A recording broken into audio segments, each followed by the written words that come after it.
up on Salisbury Hill, I could see the city light. Wind was blowing, time stood still. Voilà une belle idée qui vous concerne peut-être, vous qui regardez Télématin ce matin. Donc on s'adresse vraiment là aux femmes en particulier. Et on va en découvrir une femme exceptionnelle qui dirige l'association que vous allez nous présenter. Laurence, bonjour. Bonjour, ça va? Journée de la femme. Oui. Alors on va mettre en valeur des femmes qui aident les femmes. Et rebondir après une épreuve, c'est le nom de cette association.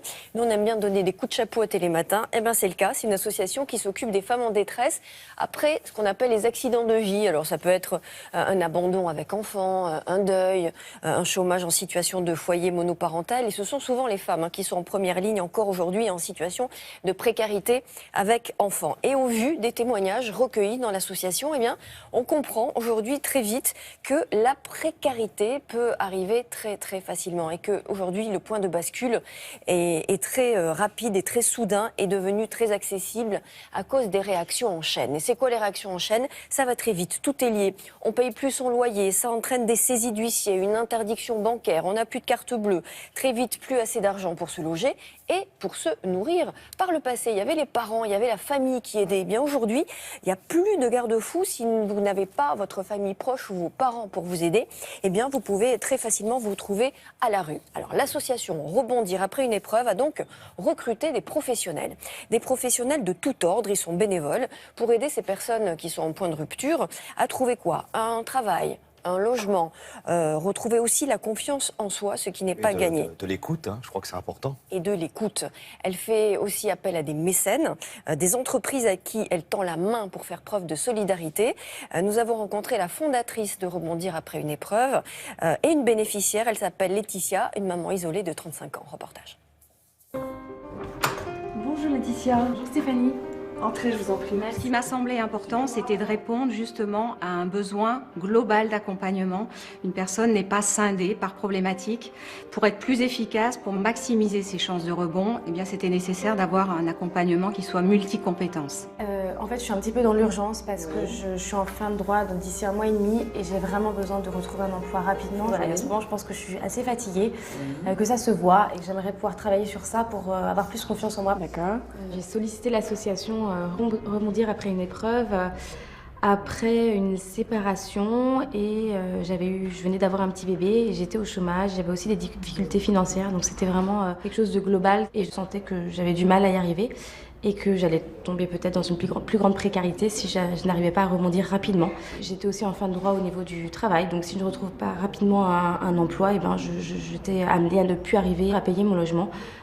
Donc avec un enfant, je ne peux pas me retrouver dans la rue en fait, donc il fallait absolument que je trouve des solutions. Même si vous n'avez pas de retour, il ne faut surtout pas vous désespérer, il faut commencer, il faut lancer un petit peu votre ligne, comme si vous étiez un peu à la pêche.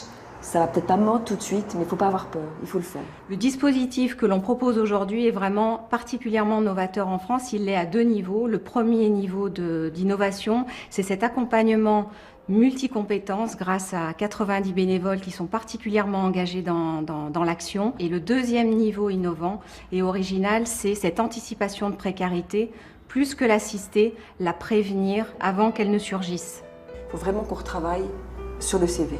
Donc ça, c'est quelque chose que vous allez commencer par faire par vous-même, parce que moi, je peux le corriger, entre guillemets, mais je veux que vous travailliez vous. Les avancées ont été assez rapides.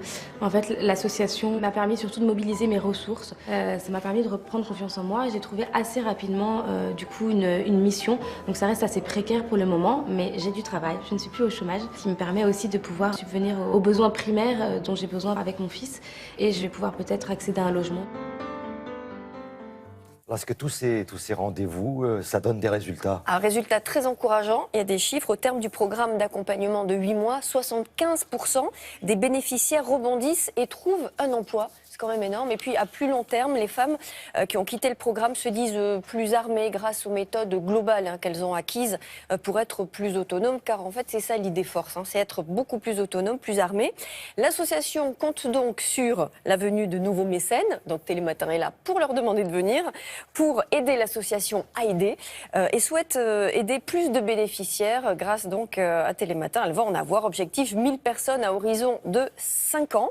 un site seulement pour entrer en contact, www.rebondiraprèsuneépreuve.com. Rebondir après une épreuve, tout attaché. Voilà. Pour entrer en contact avec l'association. J'espère que vous pourrez ouvrir des antennes un peu partout en France. Voilà. Ça serait bien. Petit à petit. Mais ça va marcher. Merci beaucoup, Laurence. À plus tard.